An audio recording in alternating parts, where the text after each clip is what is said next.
A very good evening to all. I hope you all are doing good. So today we will discuss about the business environment, elements of business environment. जो business environment international business का one of the most important chapter है and even कहें first chapter है. सो business environment क्या होता है? वो सारे फैक्टर्स जो हमारे बिजनेस ऑर्गेनाइजेशन को अफेक्ट करते हैं डायरेक्टली और इनडायरेक्टली, वो सारे हमारे बिजनेस एनवायरनमेंट के अंदर आते हैं. अब दो ऐसे हैं फैक्टर्स, ठीक है, internal factors and external factors. अब इंटरनल फैक्टर्स में कौन कौन आते हैं, we will discuss about that. Internal factors वो फैक्टर्स होते हैं जो हमारे बिजनेस ऑर्गेनाइजेशन के अंदर होते हैं, ठीक है, जिनको हम कंट्रोल करते हैं. एक्सटर्नल फैक्टर्स कौन से फैक्टर्स होते हैं जिन पे हमारा कोई कंट्रोल नहीं होता, हम उनको कंट्रोल ही नहीं कर सकते, बिजनेस ऑर्गेनाइजेशन के वो बाहर होते हैं, बट दे आर इंपॉर्टेंट. ठीक है, जब हम सॉर्ट एनालिसिस अभी पढ़ेंगे तो हम जानेंगे कि वो इंपॉर्टेंट होते हैं. ठीक है, इंटरनल फैक्टर्स में हम इंटरनल फैक्टर्स को कंट्रोल कर सकते हैं, जिसमें हमारी प्लान्स एंड पॉलिसीज़ आती है, हमारे बिजनेस ऑर्गेनाइजेशन का स्ट्रक्चर आता है, हमारे एचआर आते हैं, ह्यूमन रिसोर्स आते हैं, हमारे जितने भी एसेट्स हैं, इंफ्रास्ट्रक्चर है, इनोवेशंस हैं, वो सब हमारे इंटरनल फैक्टर्स आते हैं. इन सबको हम कंट्रोल कर सकते हैं. ठीक है, जैसे बोलते हैं ना कि आपकी सॉट एनालिसिस में दो चीज़ें होती हैं, ठीक है, जिसके बारे में हम जानेंगे. वो दो चीज़ें क्या होती हैं? SWOT. ये हमारी क्या है? स्ट्रेंथ है, ठीक है, और हमारी ये वीकनेस, अपॉर्चुनिटी, थ्रेट. जो SW है वो हमारे इंटरनल फैक्टर का पार्ट है, एंड OT, अपॉर्चुनिटी और थ्रेट, वो हमारे एक्सटर्नल फैक्टर का पार्ट है. ये हम आगे डिस्कस करेंगे. ठीक है, एक्सटर्नल फैक्टर में हमारे कॉम्पिटिटर्स आते हैं. So now we will discuss about the elements of business environment. Business environment के बारे में हमने जान लिया. अब एलिमेंट्स क्या होते हैं बिजनेस एनवायरनमेंट के? अब बिजनेस एनवायरनमेंट के दो एलिमेंट्स हैं, जैसे भी बात किया ना, एक्सटर्नल और इंटरनल. वैसे ही माइक्रो बिजनेस एनवायरनमेंट, जिसे हम कहते हैं इंटरनल बिजनेस एनवायरनमेंट, एंड जो मैक्रो होता है वो एक्सटर्नल बिजनेस एनवायरनमेंट होता है. तो माइक्रो बिजनेस एनवायरनमेंट क्या होता है, जिसको हम इंटरनल बिजनेस एनवायरनमेंट है. तो अभी आपको बताया जो इंटरनल बिजनेस एनवायरनमेंट है, आप उसे कंट्रोल कर सकते हैं. मतलब आप अपनी कंपनी के जो प्लान्स है, पॉलिसीज़ है, उनमें चेंजेस ला सकते हो ना, ऑफकोर्स ला सकते हो. आपके जो एसेट्स हैं उनमें चेंजेस ला सकते हो, आपके ऑर्गेनाइजेशन स्ट्रक्चर है, इन सारे में आप चेंजेस कर सकते हो. तो वो हमारे कंट्रोल में होता है. ठीक है, सो इसमें हमारा आता है फर्स्ट सप्लायर. सप्लायर जो है वो आउटसाइड का पार्ट है, बट सप्लायर का बिजनेस ऑर्गेनाइजेशन से बहुत क्लोज रिलेशन होता है. क्यों होता है? क्योंकि हम जो गुड्स प्रोड्यूस कर रहे हैं, जो हम कल को जाके बेचेंगे मार्केट में, उसके लिए हमें रॉ मटेरियल की तो ज़रूरत पड़ेगी. मान लो आपको हैंडमेड पर्स बनाना है, बट उसके लिए आपको लेदर की तो ज़रूरत पड़ेगी ना. तो लेदर आप किससे लोगे? उसके लिए सप्लायर चाहिए आपको. तो सप्लायर का बिजनेस ऑर्गेनाइजेशन से क्लोज रिलेशन होता है, जिससे उनको गुड्स मिलता है. तो अगर सप्लायर से आपको सही टाइम पे गुड्स नहीं मिलेगा, इंपॉर्टेंट लिखा है, if the duty of the business to make the businessman की क्या ड्यूटी है कि उनको एक से ज़्यादा, मतलब उनके 2-3 सप्लायर से कांटेक्ट होनी चाहिए. मान लो एक ने डिले कर दिया गुड्स को, तो वो दूसरे से ले सके.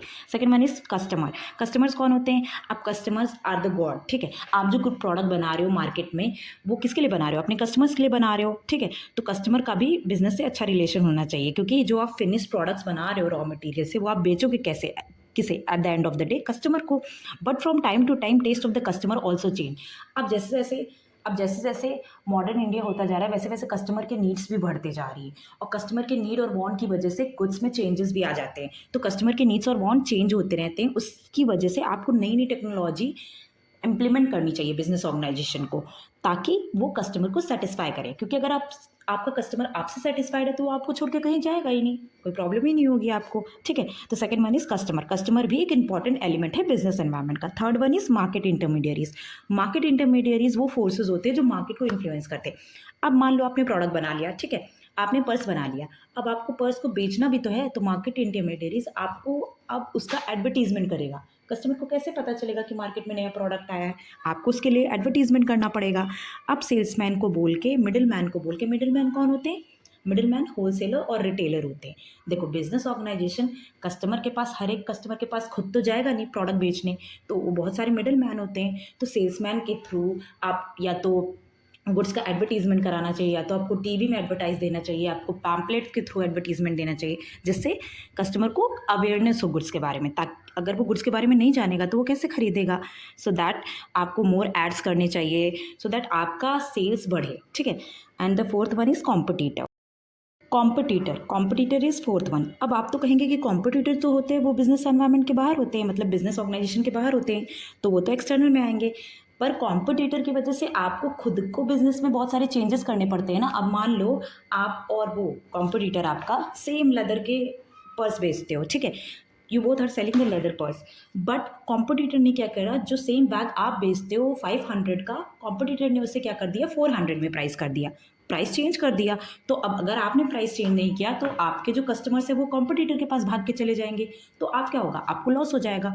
तो उस वजह से आपको कॉम्पिटिटर आपके बिजनेस एनवायरनमेंट में इंटरनली अफेक्ट करते हैं। सो दैट इज़ वाई यहाँ कॉम्पिटिटर है, क्योंकि अगर कस्टमर जो आपका कॉम्पिटिटर है वो प्राइजेस लगातार गिराते जाएगा और आपका प्राइस हाई होगा, तो कस्टमर तो वहीं जाएगा जहाँ पे उसको लो प्राइस में अच्छा क्वालिटी गुड्स मिले, तो वहीं चला जाएगा। तो आपको कॉम्पिटिटर को भी देखना पड़ेगा, उसकी वजह से आपको प्राइस वॉर भी होते हैं आप दोनों के बीच में, तो आपको चेंजेस नेसेसरी करने पड़ेंगे to win in the market, to survive in the market. Fifth one is financial intermediate. अब फाइनेंशियल इंटरमीडियरीज कौन होते हैं? फाइनेंशियल इंटरमीडियरीज वो होते हैं जो बिजनेसेस को लोन प्रोवाइड करते हैं। अब फॉर एग्जांपल आपको मार्केट में रहना है, तो ऐसा है बिजनेस को आपको ग्रो करना है, तो आपको उसके लिए फंड्स की ज़रूरत पड़ेगी, पैसे की ज़रूरत पड़ेगी, अमाउंट की ज़रूरत पड़ेगी, मनी की ज़रूरत पड़ेगी। तो उस केसेस में आप क्या करोगे, आपके पास दो अपॉर्चुनिटी है, या तो आप फाइनेंशियल इंटरमीडियरी किसी फाइनेंशियल इंस्टीट्यूशन से लोन ले लो, ठीक है, या तो आप मार्केट में शेयर्स इशू कर दो। शेयर, जब भी बिजनेस को आप फ्यूचर में ग्रो करना होता है तो वो मार्केट में शेयर के इशू करता है, जिसकी वजह से लोग शेयर्स को लेंगे और उसको अमाउंट मिलेगा, ठीक है। And the second one is आपको फाइनेंशियल इंटरमीडियरी से लोन लेना है। अब फाइनेंशियल इंटरमीडियरीज कुछ हैं जो आपको they provide loan at a very low rate, और कुछ ऐसे बिजनेस ऑर्गेनाइजेशन, अगर आपको कोई फाइनेंशियल इंटरमीडियरीज है जो लो रेट में इंटरेस्ट प्रोवाइड कर रही है, तो आपका बिजनेस बहुत जल्दी फास्टली ग्रो होगा।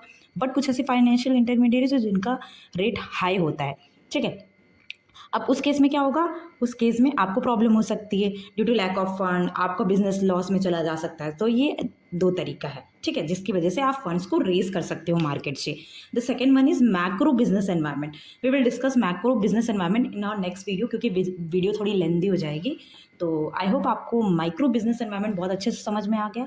Thank you for watching this video, stay tuned for the next video and kindly like subscribe our channel.